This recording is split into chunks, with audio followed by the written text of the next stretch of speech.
আমাদের প্রিয় নবী হযরত মুহাম্মদ মুস্তাফা সাল্লাল্লাহু আলাইহি ওয়াসাল্লাম তিনি এমনই একজন নবী যিনি নিজের জীবনের চাইতে বেশি ভালোবাসতেন আমাকে এবং আপনাকে। কথা বলেন ঠিক কিনা?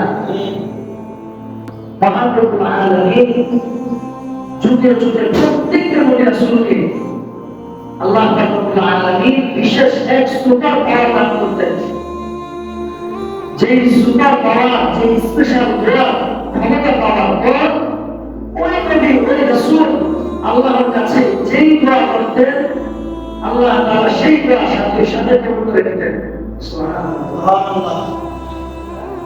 আমার আপনার নবী সর্বশেষ নবী পয়গম্বর মুহাম্মদ মুস্তাফা সাল্লাল্লাহু আলাইহি ওয়াসাল্লাম ব্যতীত পৃথিবীর যত নবী রাসূল অতিবাহিত হয়েছে তিনারা প্রত্যেকে সেই সুপার পাওয়ারটাকে দুনিয়াতেই শেষ করে দিয়েছেন। অর্থাৎ দুনিয়াতে কোনো না কোনো একটা বিষয় চেয়েছেন যে আমার উম্মতের অমুককে আপনি হেদায়েত দান করেন, আল্লাহ আমার এই বিশেষ কাজটা আপনি আঞ্জাম করে দেন। এভাবে করে প্রত্যেকটা নবী রাসূল তাদের এই সুপার পাওয়ারটাকে দুনিয়াতেই চেয়ে আল্লাহ আপনাকে সমাপ্তি ঘটিয়েছেন। কিন্তু আমার আপনার নবী সর্বশেষ নবী আখিরি পয়গম্বর মুহাম্মদ মুস্তাফা সাল্লাল্লাহু আলাইহি ওয়াসাল্লাম সেই সুপার পাওয়ার, সেই দোয়াটাকেও আমাদের জন্য রিজার্ভ রেখে দিয়েছে।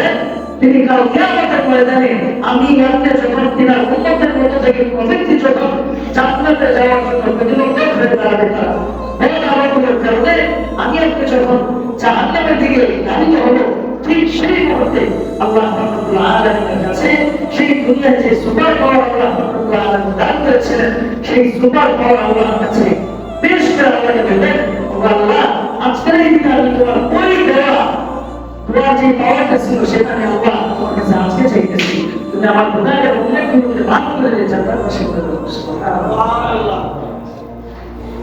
যে নবী নিজের জীবনের চাইতে আমাদেরকে বেশি ভালোবাসতেন সেই পয়গম্বর মুহাম্মদ মুস্তাফা সাল্লাল্লাহু আলাইহি ওয়াসাল্লামের জবানে এমন এক বাক্য, এমন এক কঠিন বাক্য উচ্চারিত হয়েছে যেটা দ্বারা আমরা বুঝতে পারি আসলে দুনিয়ার জীবন ক্ষণস্থায়ী এবং আমাদের অনন্ত শীতকাল মৃত্যুর পরে যে যাত্রাটা আমাদের শুরু হবে যেটা শেষ নাই, সেই জীবনের জন্য আমাদের আমল করা উচিত।